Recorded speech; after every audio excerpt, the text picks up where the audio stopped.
په دې رمضان المبارک کې کله له دې تیرو کړنو نه الله عز وجل ته په صدق د زړه باندې توبه ویستلې. د بیګایو ختم ته موږ تللي وو د قرآن عظیم شان ختم په تراویحو کې تقریبا د شپې 11 بجې وې. نو له بازاره چې تلو ځینې ځوانان مې ولیدل په دې لارو کې روان وو، بازار ته راتلل، ډله ډله ځوانان را روان وو. دې باندې خو خوشحاله شوم چې الحمدلله الله موږ ته داسې امن نصیب کړی چې توره شپه هم الله موږ ته سپینه ورځ ګرځولې ده. زموږ ځوانان په توره شپه باندې هم پیاده هرې خواته چې زړه وغواړي هېڅ خوف او خطر نشته. یو مثالي امن الله موږ ته را نصیب دی.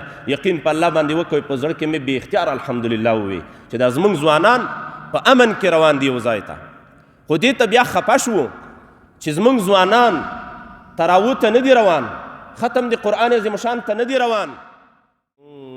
أنزل فيه القرآن هدى للناس وبينات من الهدى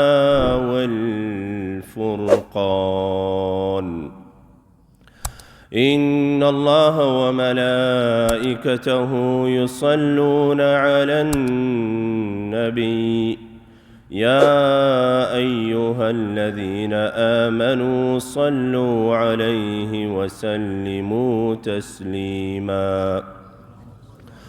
اللهم صل على سيدنا ومولانا محمد وعلى آل سيدنا ومولانا محمد وبارك وسلم عليه.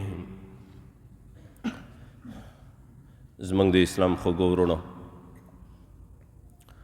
د رمضان المبارک لومړنۍ لس شپې چې د رحمتونو والا ورځې وي، د الله عز وجل په امداد او د الله عز وجل په نصرت باندې د روژې د نیولو توفیق موږ او تاسو ته الله نصیب کړه.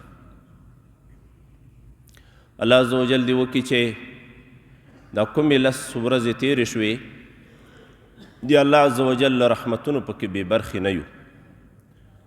د الله عز وجل په رحمتونو کې لویه ونډه نصیب شوې وي. دوهمې لس شپې لس ورځې د رمضان المبارک چې د مغفرت او د بخښنې ورځې دي، دې کې د الله عز وجل موږ ته توفیق را په برخه کړي چې داسې اعمال ترسره کړو چې په واقعي معنا باندې موږ له ګناهونو پاک شو. الله موږ ته بخښنه وکوي. خدای مکړه چې داسې نشي چې د تیرو ګناهونو د معاف کېدلو په ځای نوي نوي ګناهونه ترسره کړو. دا لس شپې د توبې شپې دي. دا لس ورځې الله ته د انابت ورځې دي. دا لس ورځې الله ته د ژړا او د فریاد شپې دي. دغه لس شپې د خپلو ګناهونو د معاف کولو شپې دي چې د الله نه به بخښنه غواړو او الله عز وجل به موږ او تاسو ته په دې لسو ورځو کې بخښنه کوي. بخښنه خو به الله هلته موږ ته کوي چې موږ خو د الله نه بخښنه غواړو که نه. کله الله ته د خپلو ګناهونو په باب ژړلي دي، کلم الله ته په صدق د زړه سره توبه ویستلې ده، کله په سجده کې دغه جای نماز او دا ځمکه په خپلو اوښکو باندې الله ته لمده کړې، کلم الله عز وجل ته په تیرو ګناهونو باندې د پښیمانتیا اظهار کړی دی، کلم خپله لوچګي، خپل بیلمازتوب، خپله نشهیي کړنه، نشې تماشې، سازونه او ګانې او بجانې غږول، غیبتونه او بهتانونه، د مسلمان زورونه، او په دې رمضان المبارک کې کله له دې تیرو کړنو نه الله عز وجل ته په صدق د زړه باندې توبه ویستلې. کله چې زموږ ژبه په توبه باندې نه خوځېږي، کله چې زموږ له سترګو نه اوښکې د الله له ډاره نه بهیږي، نو بیا به دغه لس شپې موږ دپاره د مغفرت شپې څنګه وګرځېږي چې کله موږ غواړو نه بخښنه، د خدای نه بخښنه نه غواړو، د الله عز وجل په درګاه کې ژاړو نه، په ژبه باندې مطالبه د دې بخښنې نه کوو د الله نه، نو بیا به الله عزوجل موږ ته بخښنه څنګه کوي؟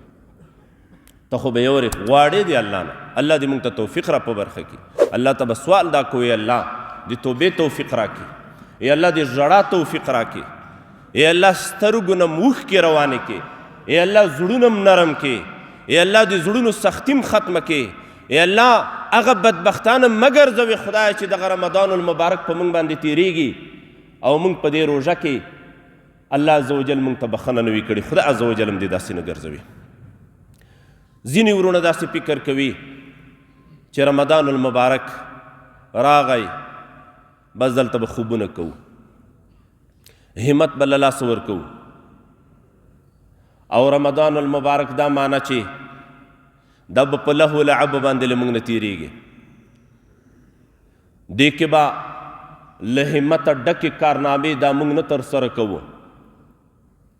بس دا د ساتیرۍ وخت دی، ورځ په خوبونو باندې تېره کا او شپه پارک ته ولاړ شو، په زانګوګانو کې وزنګېږه او ثباتونه برابر کا. د بیګایو ختم ته موږ تللي وو، د قرآن عظیم شان ختم و په تراویحو کې تقریبا د شپې 11 بجې وې.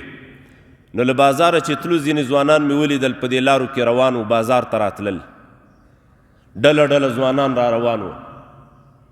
دې باندې خو خوشحاله شوم چې الحمدلله الله موږ ته داسې امن نصیب کړی چې توره شپه هم الله موږ ته سپینه ورځ ګرځولې ده. زموږ ځوانان په توره شپه باندې هم پیاده هرې خواته چې زړه وغواړي هېڅ خوف او خطر نشته.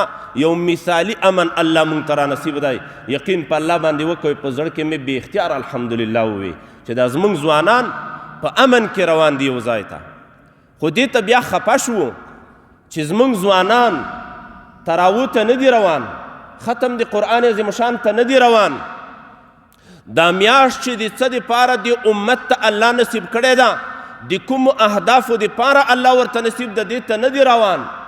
دې چېرته میله برابره کړې ده، دغه ځوانانو چېرته د نشې او تماشې دپاره خپل مابین کې ملګرتیا قایمه کړې ده او ځي په بازار کې، نو دا شپه به ویښه په لهو لعبو باندې تېروي. او حال دا چې دا څومره قیمتي شپې دي.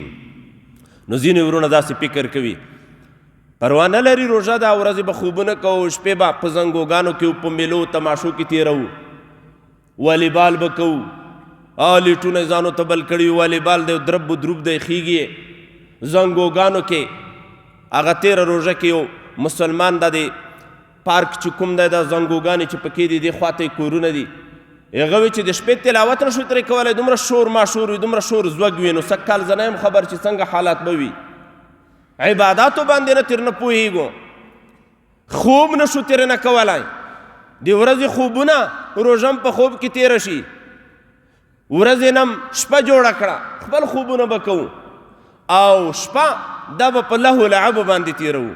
او بیا به مونږ وایو روژه د رحمتونو میاشت ده او دې کې به الله مونږ ته رحمت راکوي.